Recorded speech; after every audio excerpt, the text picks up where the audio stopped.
Hello, and welcome to this next episode of the Tried It podcast, your proven pathway to a better copywriting business. I am one of your hosts, Sarah, and I am here with Nicole. Hey, everyone. Hey, and today we are going to be discussing the StoryBrand book.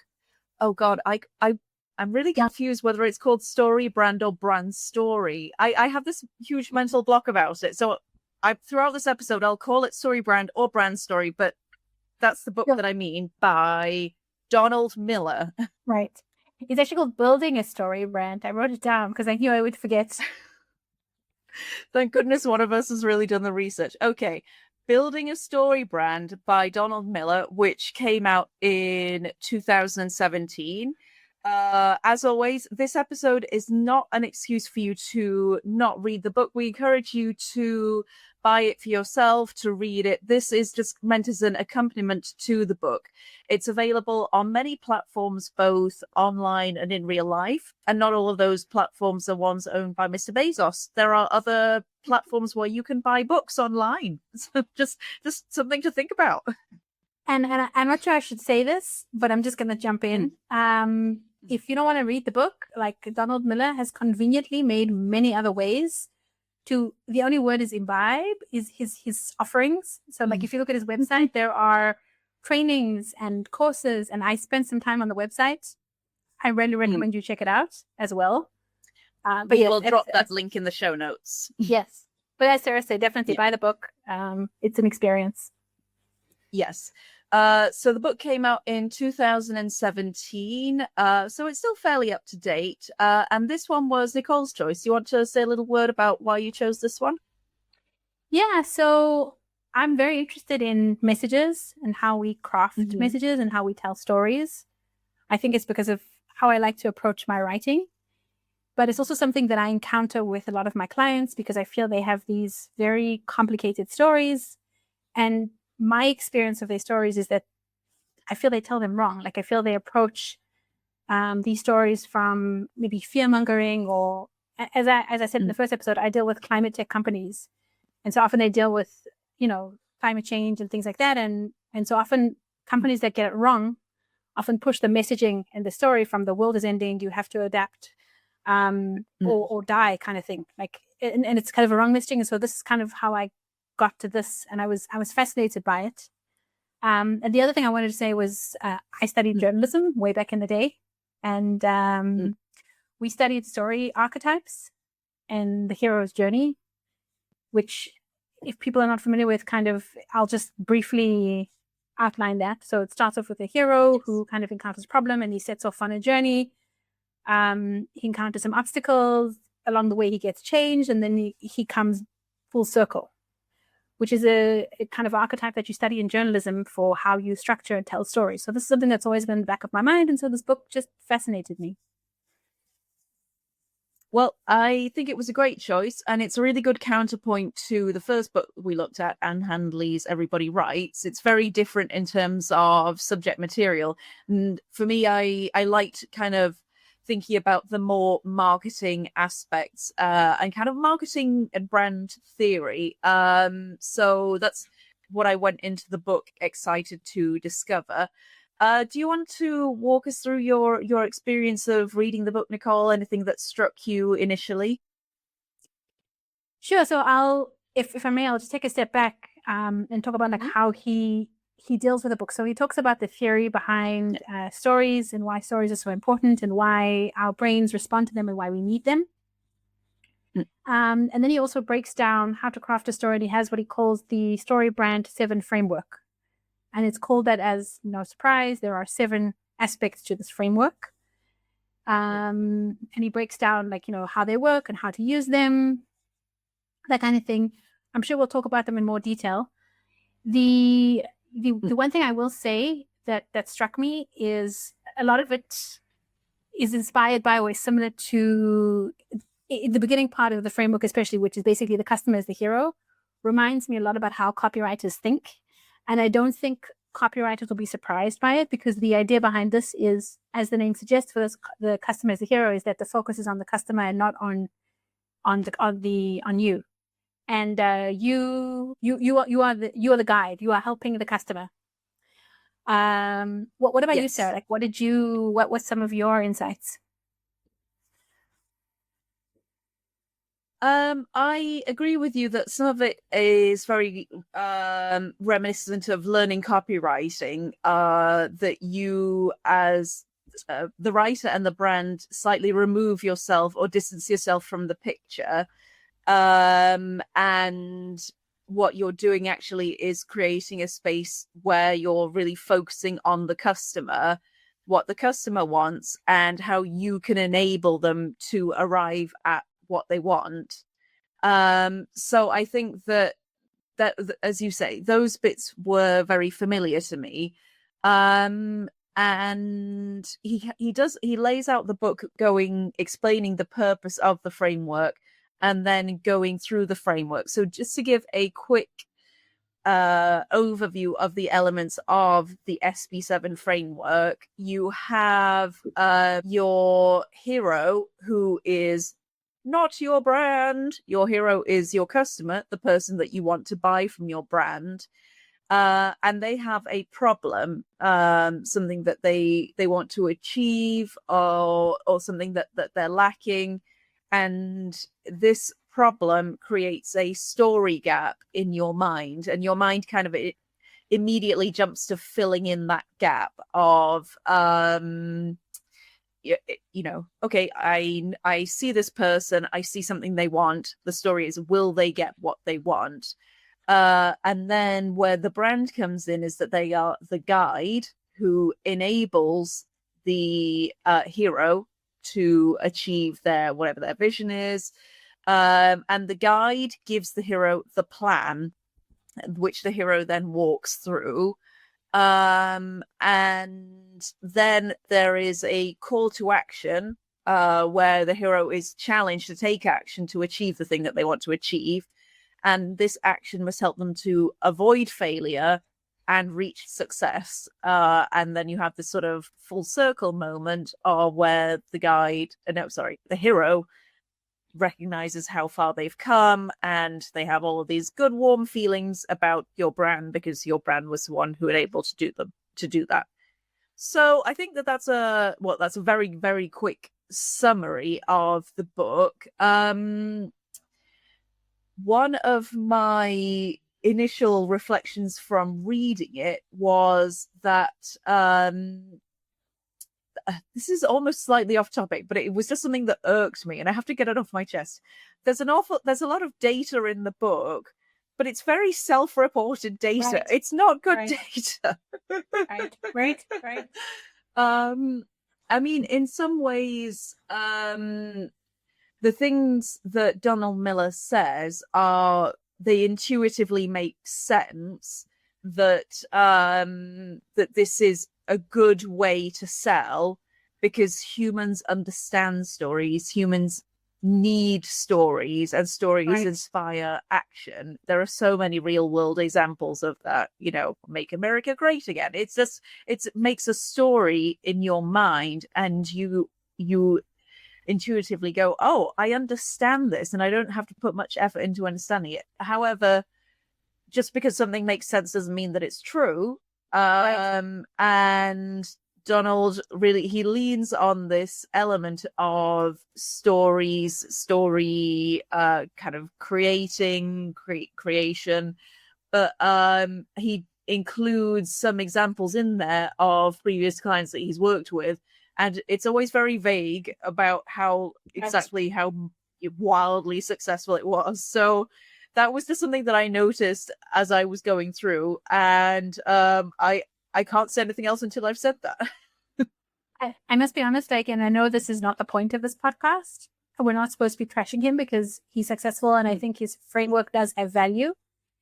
But something else that bothered me was I found the book very salesy. Like, I found it was like a ramp up to his paid offerings, and I kind of, in the beginning of the book, when it talked about like the theory behind stories and why they matter and why people buy stories, which you explained very well, I really enjoyed. And like the framework was detailed well. But then I got to the end and it really felt like it was pushing me in this funnel.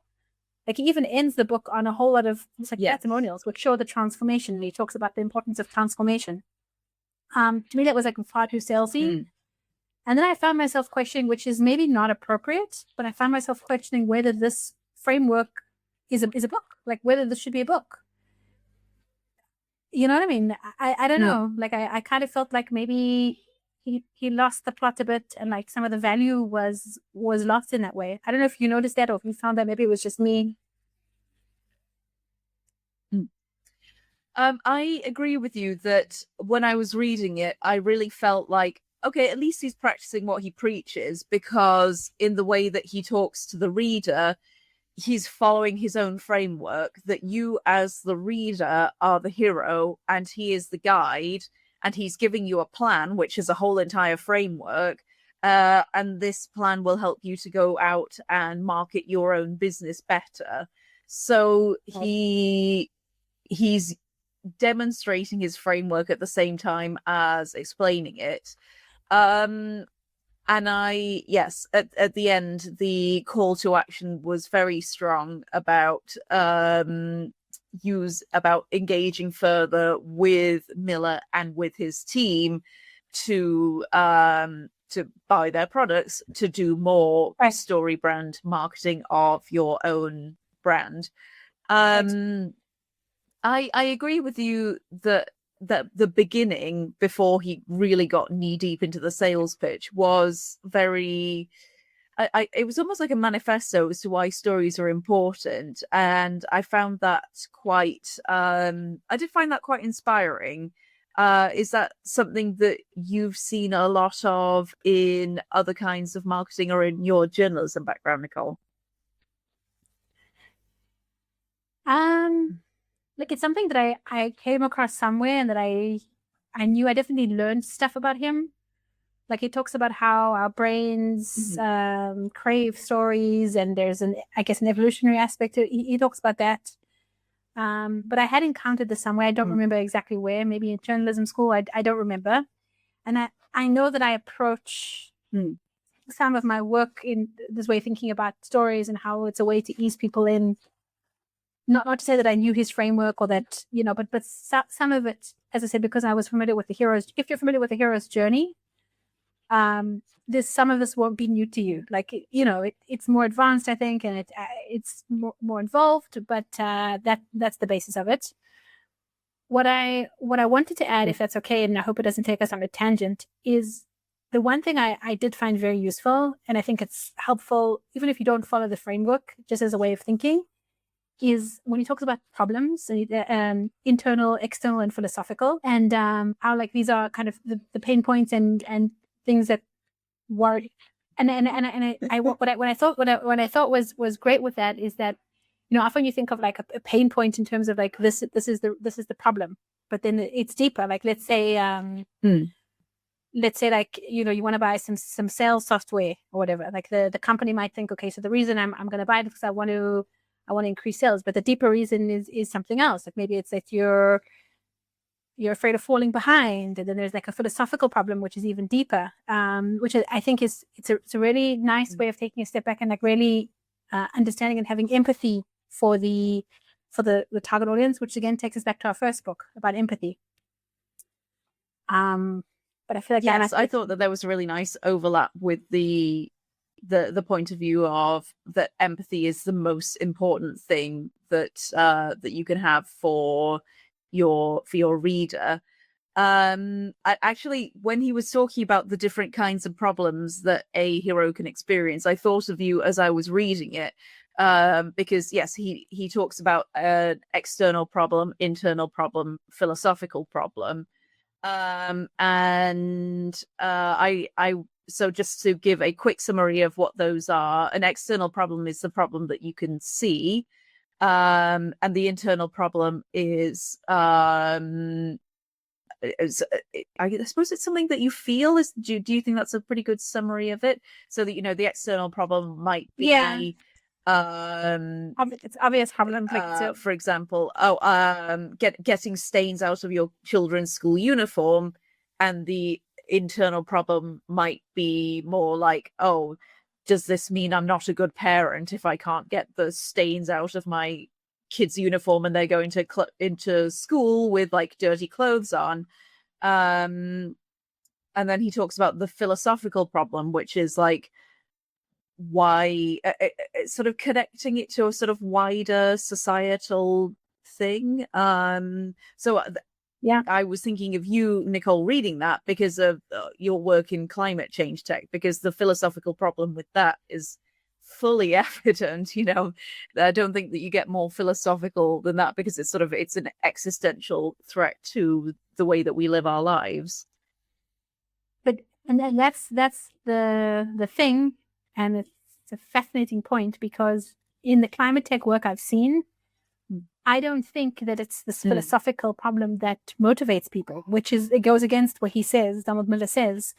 But I think it's a very external problem, is bottom line. They want to save money. They want to reduce energy. They want to slash carbon. And I might be wrong, and it goes against this book, but like when I look at the copy that I've worked with, and the copy that's been approved, and the copy that works, and a lot of the companies, I spend lots of time looking at clean tech company and energy company websites. Like, this is the kind of copy they use. They're not talking about philosophical problems. Like, when they do, that doesn't work. People don't want that. So that's interesting. And it brings me to something else that stood out to me in the book that I kept thinking, is that, like, I don't know, like I found the framework like at once intuitive, but also very cumbersome. Like, it's not simple somehow. You can log into the website and you can play around with the 7 aspects of the framework. And I started playing around with it, and it gives you small, I don't know if you tried it, like it gives you small explanations for how they work and everything. I don't know, I didn't find it somehow intuitive. What are your thoughts on the framework? Did you find it like obvious and easy to implement? Like, is it something you can see yourself using in your client work and how you approach your client work? I thought about the framework more perhaps in relation to how I market my own business, perhaps not so much in how I would apply it to work that I'm writing for clients. So I think that before I really knew about the framework, I wrote my website copy coming up for 2 years ago now. So I wrote it before I had read the book, and there were elements of the framework that I had used sort of unconsciously, perhaps without knowing about them. And his framework and the copy that I've written don't necessarily fully overlap. So there are things that I think perhaps that I might change, preview to the implementation points coming up. But I think that there were, as you say, parts of the framework that felt a little bit heavy to me, and I couldn't see how they would fully fit into a marketing plan that feels cohesive for every kind of customer at every stage of awareness. I think that it would be hard. For example, he talks about the need to keep your homepage copy very short and succinct. In that case, how much of your SB7 framework are you therefore going to fit into your homepage, or is this just introducing the somebody who's arrived on your homepage to the notion that they're the hero who has a problem? So there were parts of it that I kind of struggled to put together a little bit. But I think that it applies to other elements of marketing better. For example, email is a really good medium for stories. So I think if you're more in email marketing, I could see how those two would click together more easily. And he did give some examples of that later in the book. Yeah, I agree with you. I think that's an excellent point. Like, I think that there are different types of marketing platform where this could work more. The one thing, though, that I did also think about is that, like, he has this thing about how if stories don't follow this kind of pattern or formula, they won't work. And that's something that I kind of wondered about. I've been like experimenting experimenting with the kind of sequence on the side and like and some stories. And I don't know. And I don't know if they follow this kind of thing. I don't think they always do. And I don't think that means that they won't necessarily work. That's his theory. Like the stories have to follow this framework, and if they don't, they won't work. Yes, when he was explaining early on in the book about this is a this is a kind of universal story mechanism, and when I'm in the cinema with my wife and I see this film, within 10 minutes I can tap my wife on the shoulder and say, okay, well, what's going to happen is, and the good guy will do this, and then there'll be the bad guy who does that, and he can sort of decode the story instantly, which must save him a lot of money on any money that he spends on subscribing to Netflix or anything like that. I mean, if you already know the ending of the story, do you carry on paying for Netflix?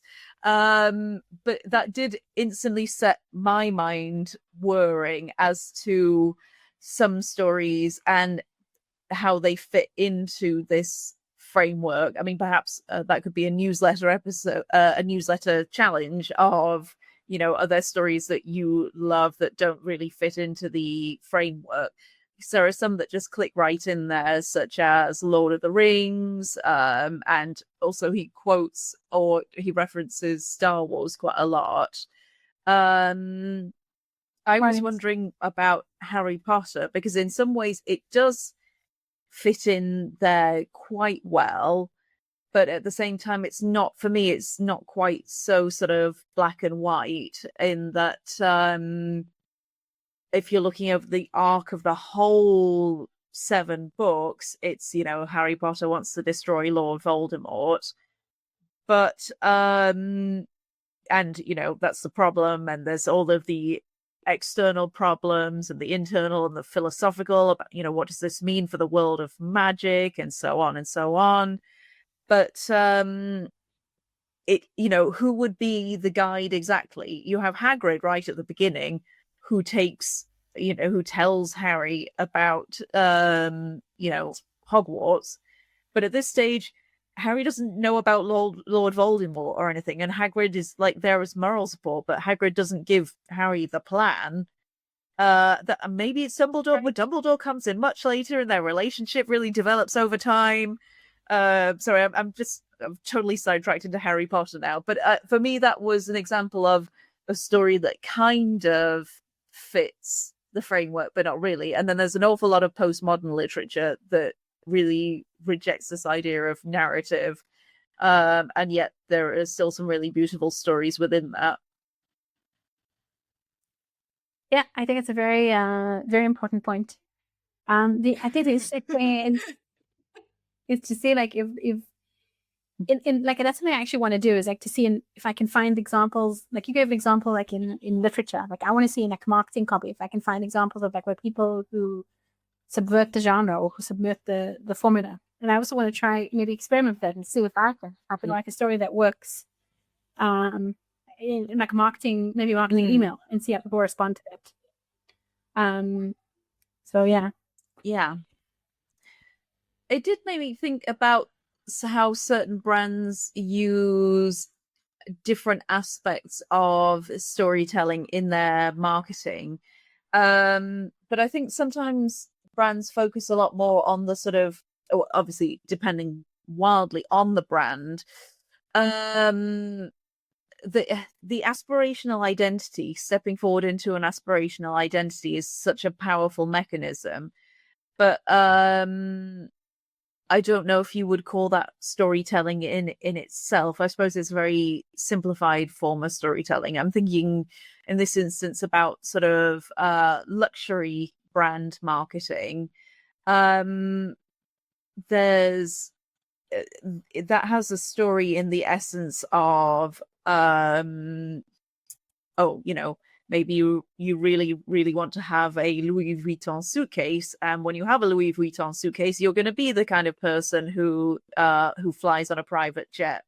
and there are images that really reinforce that lifestyle, but there's nothing about where you actually are right now. That, you know, that you're never going to have a Louis Vuitton campaign with a photo of you sat at home scrolling on your iPhone in sweatpants, and then you sat in a private jet with a Louis Vuitton bag, you know, conveniently placed at an eye-catching position. Yeah.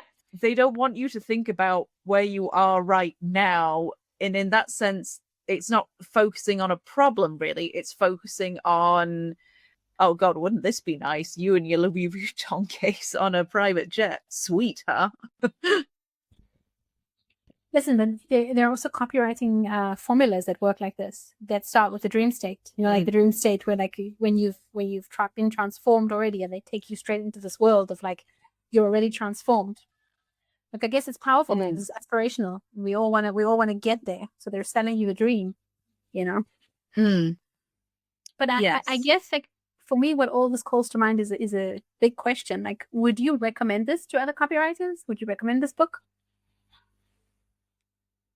I would recommend it as I think for people like me who have not done a lot of brand messaging work. I wouldn't say it's the definitive Bible on brand messaging, but I would say it's a good foundation book for brand messaging that makes it quite accessible. But you've done more brand messaging than me. Is that something that you agree with?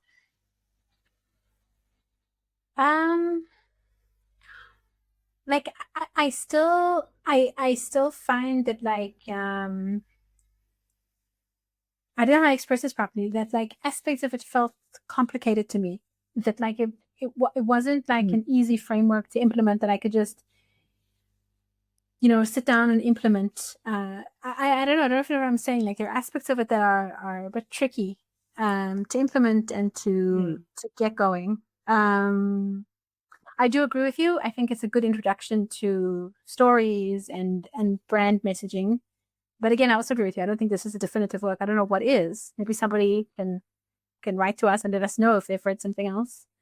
And then also, like, if you've read the book, I'd love to hear from you, because I actually know of a copywriter in the clean tech space who is a certified BrandStory person. Like, you could be certified. Like, he has this, Donald Miller has, like, this training. You can do the training with him, and then you can also get certified, whether you're a designer or a copywriter or whatever. So I know a copywriter who's certified with his framework, and I'm curious to know, like, if I never asked him, but I'm curious to know if he's found an impact in his client work. As you said, I think it is helpful for the clean tech space because of how complicated the messaging is. But I think my challenge, like, earlier today, I had a client call with a client, like, for social media work, and I was kind of trying to take them through. I tried to apply this to social media for their brand, and, like, you can see, like, it just loses people. Like, I that's, like, the next step is, like, how you then make this accessible for people. I don't know. Maybe I didn't do a good job, but, like, it's not easy. You know, I'm trying to explain the villain, like, you know, the villain in the story, and, like, you're not the hero, and, like, I don't know. Yeah, that was a long answer. Yes, I think that I can see what you're saying. He does introduce many it's almost like spin-offs to the sort of to the plot line of the story framework. It's not just the hero who has a problem who has a guide. It's the hero who has the problem who has the guide, and the guide has the plan, and the plan the plan will get you so far, but then there must be the call to action, because why would you act without the call to action? And then there must be the villain, and there must be the vision of success and the vision of failure, so that you know what's at stake. It's there are a lot of different things in there, and part of me thinks this is very busy. It's very easy, and not perhaps, not every single product or brand would benefit from such quote unquote busy messaging, because perhaps the thing that you're trying to sell is a little bit more simplistic. In the later stages of the book, when he's giving examples, going back to what he was saying about the email marketing, he gave examples of I think dog kennels for people going away on holiday, and I, for example, I don't think that dog boarding needs a villain, unless you're suggesting that the villain is leaving your dog at home by themselves, which I just don't think that many responsible dog owners would do. I don't know what the villain is in dog kennels. The villain is the broken way of dogs. No, it's like I think the villain is like traditional kennels. Like this is like maybe a different approach to kennels, because he said that like reply now and we'll book your place for your friend whenever you're ready. Like it was like offering a different approach to kennels, like a more, I guess, welcoming or. So the villain can also be true. like a broken or a stuck way of doing something. Like if you take technology, it could be like a broken. But I agree with you as well. Like I think I didn't want to say it because I'm no expert in branding, but like I also felt it was a bit busy. And I wonder if there isn't room for like just a simple messaging framework, like just a simple, like it's something I think about a lot. I don't know, StoryBrand light. Yeah. Like, I mean, I think, not to be funny, but I think like a lot can be drawn from journalism, from inspiration from journalism. Like if you take, there are all sorts of things. Like one of them is like the inverted pyramid, which I don't know if you know about that, but it's just like how you build a news story, which doesn't always apply to messaging. But the simple idea is that like if you look at an inverted pyramid, the most important facts are at the top, and then you put the rest of the stuff at the bottom, which is maybe it's too simple on the other end. Like this is far too complicated, maybe in some sense, then that's far too simple. But maybe there's room for, like, as you said, just a slightly simpler version. I don't know. Because it does make me wonder when there's all this other needed stuff that you need to get on board. Like there's the paid training. It makes me see how not simple it is. And I also looked up YouTube videos, like people were like, this is not simple. This framework is simple. Think again. I think that it's hard to believe that this is the one size fits all solution when he's not offering other kinds of potential solutions, and he's clearly got a vested financial interest in you buying into this solution. Very good point. So in that sense, it's not very, I mean, perhaps you don't go to a marketing book written by a marketing expert for a sort of I don't know, state of the union view of marketing and brand messaging. That's not what he set out to do. He sets out to teach people who know, I would say, little to nothing about messaging, how they could start messaging.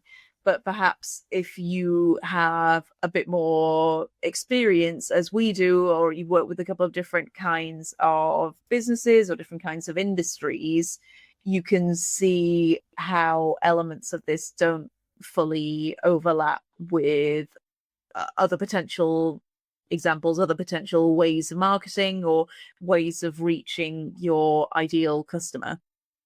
Yeah, I think that was beautifully put. And again, I want to. You're very eloquent. But I want to just reiterate, because I feel like we're bashing poor Donald Miller. I want to just reiterate that I think like one of the strengths. Sorry, Donald.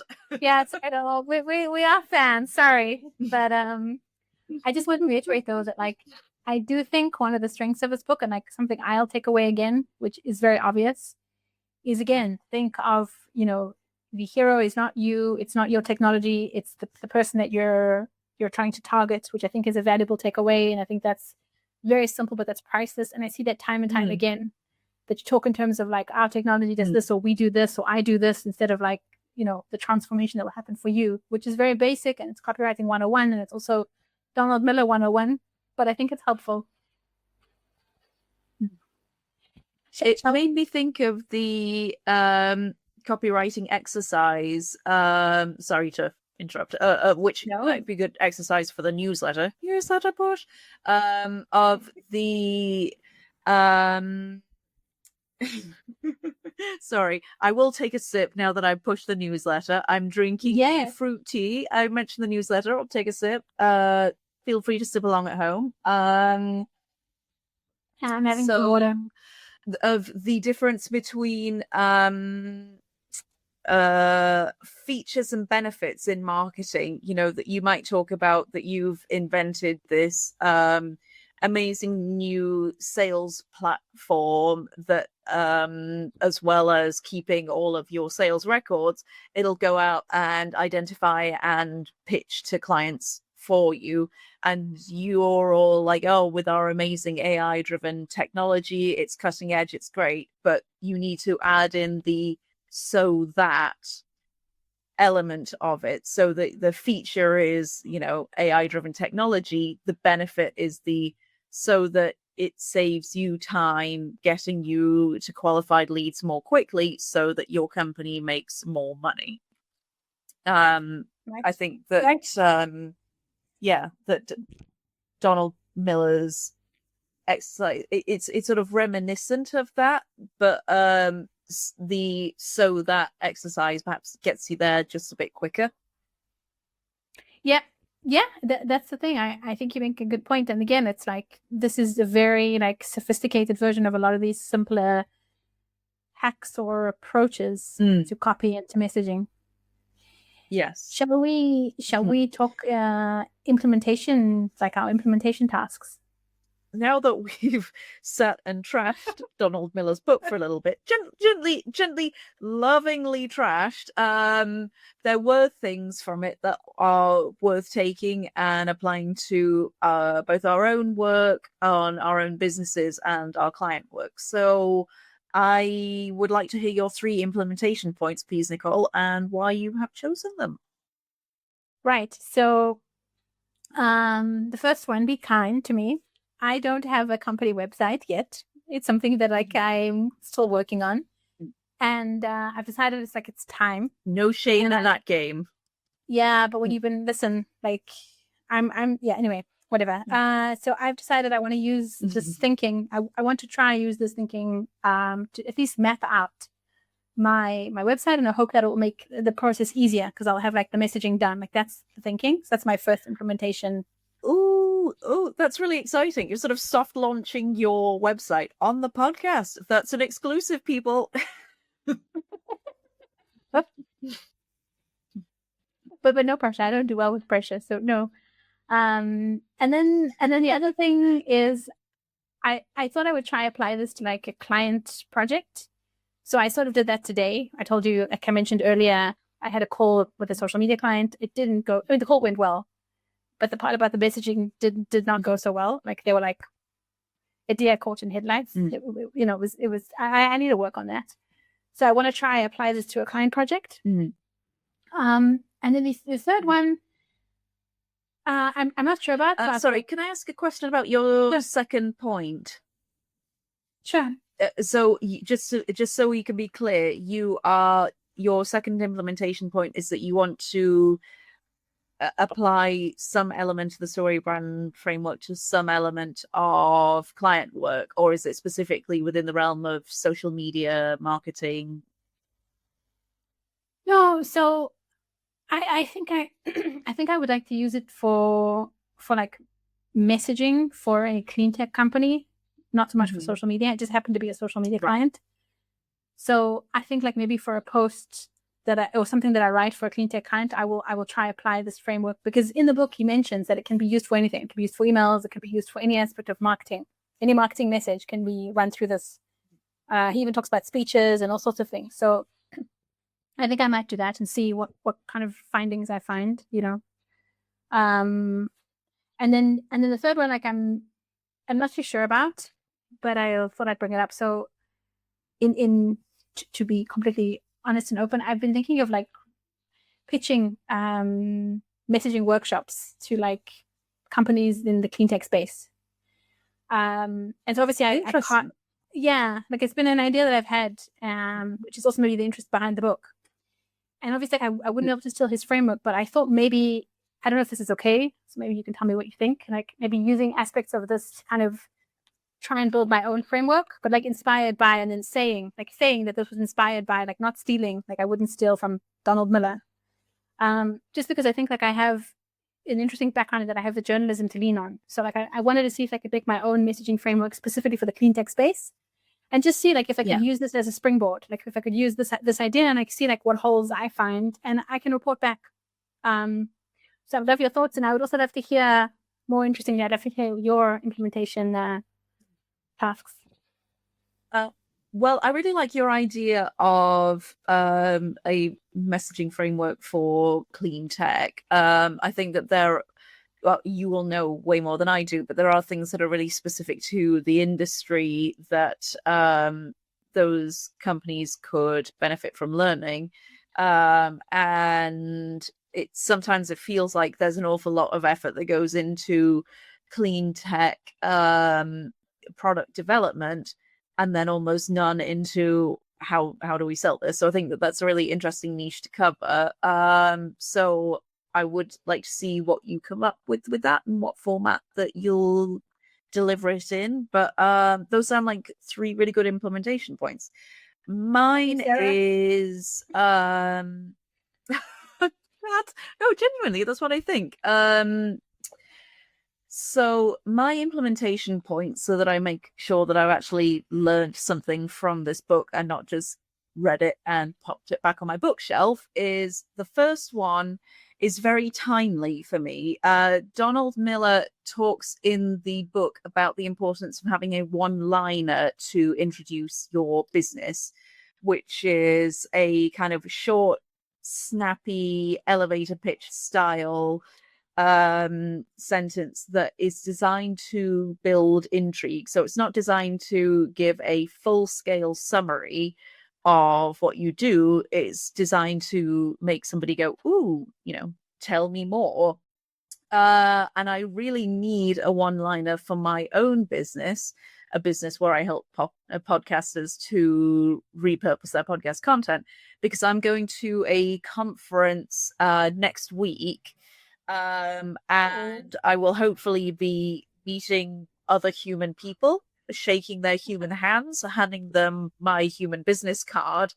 And I've been to conferences before, and only when I went to my first conference, I really realized the need to have a one-liner, because I couldn't summarize my business succinctly. It was kind of painful for me that I wasn't able to do that. So I don't want to make that mistake again. So between now and the conference, I will design my business one-liner, and I will practice saying it so that every person who I meet at the conference will receive the one-liner and my business card. So I'm really glad that we read this book at this time, so that I can go to this conference feeling a bit more prepared to talk about myself and what I do. So that was implementation point number 1. Sorry, that was a really long explanation. No. It's not very long. I actually saw a video. He has a video exercise on YouTube, which I'll send you, Donald Miller, where he actually talks you through this exercise of creating your one-liner, and he talks you through like the 3 steps, and like he makes it very like engaging. So I'll send it to you, and we can also pop it in the show notes for other people. But Sarah, that's amazing. That would be great. So that's implementation point number 1. So I definitely know that I will get a lot of use out of that.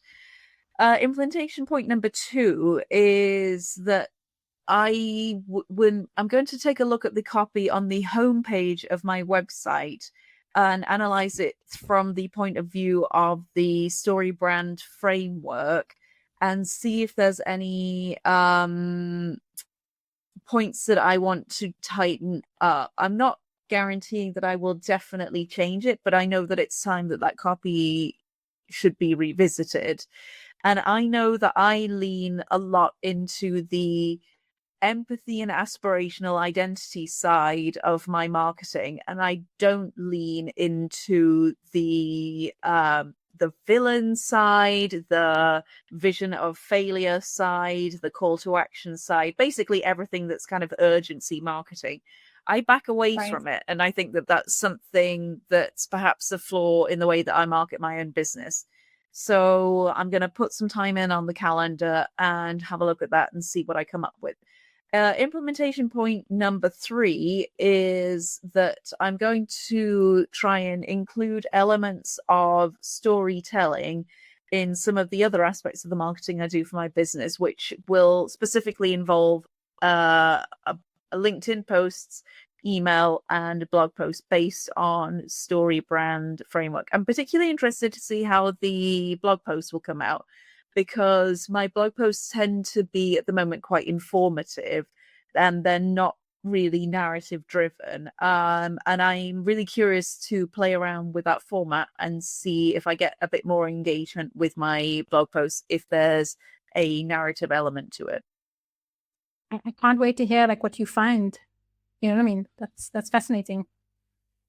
Oh, thank you. I've had to, well, I say I've had to, I've left this year, I haven't written as many blogs posts as I want to for my own website, but I want to, what's done is done. We're moving on to the future. And I can write more blog posts from now on. So let's see what happens when they have more story-driven elements in them. You know what I'd be curious to know though as well is when you do this, if using this framework kind of kickstarts the process or speeds things up for you, because it's technically like a formula. Like even though you have to flesh it out and you have to add other aspects, I'm curious if using a framework makes the process more efficient. I would love to know that.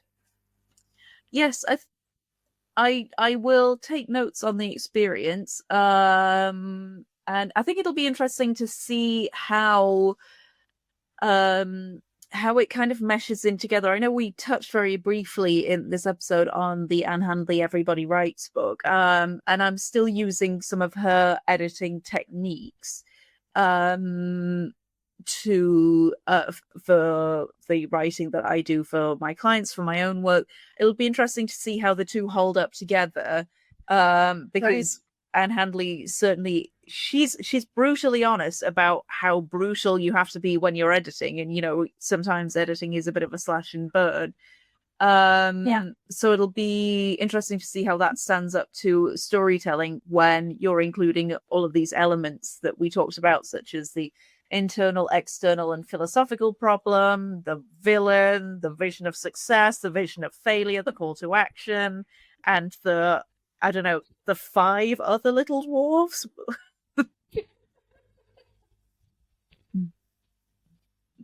Yeah, it's going to be interesting. Okay. So we have covered our discussion of Donald Miller's StoryBrand book. I can now remember it's called StoryBrand, not BrandStory, because the initials for that would be BS. And we've discussed our implementation points. And I think that the only thing that we have to do before we go is to remind you that at the Tried It podcast, it's not just about reading books about copywriting. It's about what we can actually learn from those books, and where do we practice our learnings and implementations with the exercises in the newsletter. Newsletter. Yep. The newsletter. Awesome. So the newsletter, it is awesome. It's amazing. It is a paid newsletter because if you want to learn, you have to be willing to invest a little bit in your learning. And by paying for it, hopefully you're also going to be more motivated to do the exercises that are included in the newsletter. It's $5 a month. It comes out every Tuesday. And in each edition of the newsletter, you will have an exercise based on one of the books that we've read and discussed in the podcast, or perhaps based on something else that we're learning or thinking about.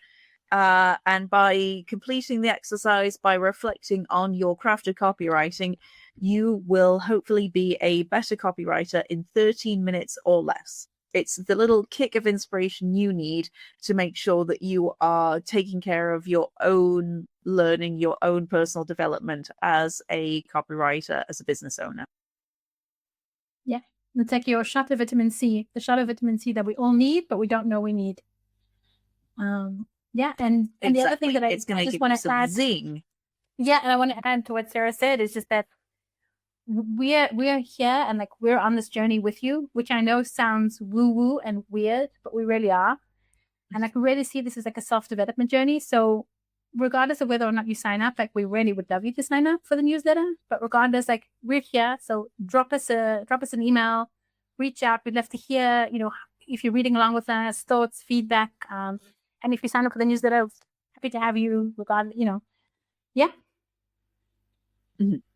Yes. We'd love to hear your thoughts. If you've read the book, if you've got a suggestion for a book that you want us to read, and we're pretty friendly. Get in touch. And if there's anything that you feel like you want to learn more about vis-a-vis copywriting, let us know, and maybe we'll incorporate that into a future episode of the Tried It podcast. So I think that is all from myself, Sarah, and all from you, Nicole. Bye, guys. Thanks for joining us. But thank you so much for tuning in. Don't forget to subscribe to the podcast to catch our next episode, and we will see you in the StoryBrand implementation episode.